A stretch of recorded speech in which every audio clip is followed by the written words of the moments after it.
La technique est très simple des 4 saisons, donc relative aux 4 saisons, donc l'hiver, l'été, le printemps et l'automne. Il y a une autre technique qui s'appelle les 8 saisons, qui est encore un petit peu plus développée. Et puis il y a celle que j'adore, c'est la méthode harmonique. Alors elle est un peu plus longue, mais elle est efficace et sûre. La technique, on fait d'abord ce qu'on appelle la température, c'est-à-dire est-ce que c'est une couleur chaude ou couleur froide. Deuxième chose, on va voir le clair-obscur, c'est-à-dire si on est plutôt sublimé par des couleurs sombres, moyen sombre ou clair. Et puis la troisième direction, moi tout ça j'appelle ça des directions, c'est la saturation, c'est-à-dire la luminosité de la couleur. On peut être sublimé par des couleurs vives, lumineuses, pastel lumineuses jusqu'à adoucies. Merci beaucoup. Merci beaucoup, madame. Alors, c'est une véritable opération, Madame Filelli. C'est une véritable intervention. C'est ça. C'est une superposition de tissus. Tout à fait.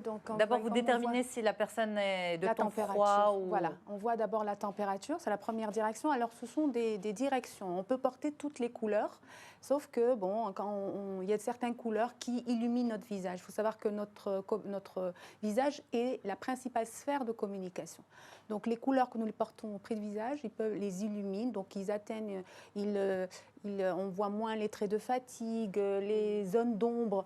Et donc la première direction, c'est la température. Température déterminée ou froide. Donc, dorée chaude, ou argentée. Dorée ou argentée. Donc chaude, ça veut dire avec des teintes du jaune, et argentée, c'est-à-dire du teinte du bleu. Et après, vous superposez On superpose. Alors ça, c'est la première direction.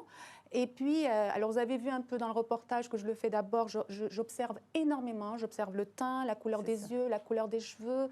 Je vois même le teint après, parce que des fois on est bronzé. C'est ça, donc sur l'intérieur du poignet. Et donc il y a beaucoup d'observations. Et la deuxième direction, ça veut dire on peut être des couleurs sombres à claires. Moi, je dis souvent, moi personnellement, les formations, je les fais d'abord pour moi. Moi, je pensais que en été, on va porter les couleurs claires et puis en hiver, les couleurs sombres. Pas du tout. Quand on a des directions, on peut les porter en hiver, dans toutes les saisons. Donc, comme en été. Comme en été, exactement. Des couleurs sombres à claires. Et puis, la troisième direction, c'est ce qu'on appelle la saturation, des couleurs vives à pastel.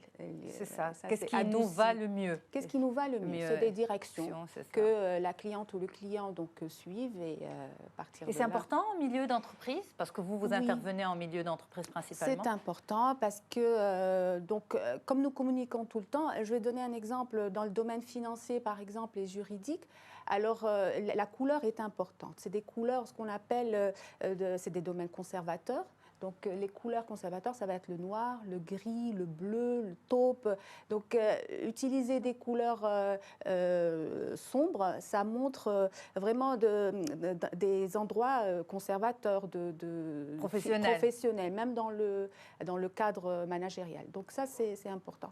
Ensuite, ce que je veux dire, c'est que chaque domaine d'entreprise a ses couleurs qui les représentent. C'est ça. Par exemple, les avocats, c'est pas pour rien si la toge est noire. D'accord. Ça veut dire que c'est un domaine autoritaire. Okay. Maintenant, quand on est journaliste ou on travaille dans le web, etc., c'est autre chose. On peut se permettre plus de couleurs. Voilà. Et moi, quand on travaille les couleurs avec les clients et les clientes, après, il y a ce qu'on appelle la psychologie de l'image, c'est-à-dire l'intention. Moi, aujourd'hui, je porte du gris. C'est avec intention. Alors, ce n'est pas là une couleur qui me valorise, puisque moi, je suis de couleur chaude, par contre, c'est une couleur froide. Mais mon intention est, je veux montrer sobriété, neutralité. Alors le gris, il a un message, donc ça veut dire qu'on peut compter sur moi. Donc c'est l'image que vous voulez que je donne, voilà. Et puis des fois c'est monotone le gris. Alors j'ai essayé de sortir. J'aurais pu très bien mettre quelque chose de rouge pour montrer que je suis dans l'action, mais non. J'ai préféré mettre des perles pour montrer que je suis très traditionnelle et c'est un message que je veux donner. Donc tout est dans l'intention et c'est ce que je veux avec voilà. C'est qu'aujourd'hui je veux qu'on s'habille avec en connaissant sa morpho-silhouette, en connaissant son morpho-visagisme, en connaissant son style et après... Et en connaissant aussi le code des couleurs. Le code des couleurs, c'est important parce que chaque couleur est important. Je vais donner un exemple. Dans le domaine politique, par exemple, ceux qui montent, les politiciens, quand ils montent sur scène, on écoute, mais on voit. et les couleurs qu'ils portent.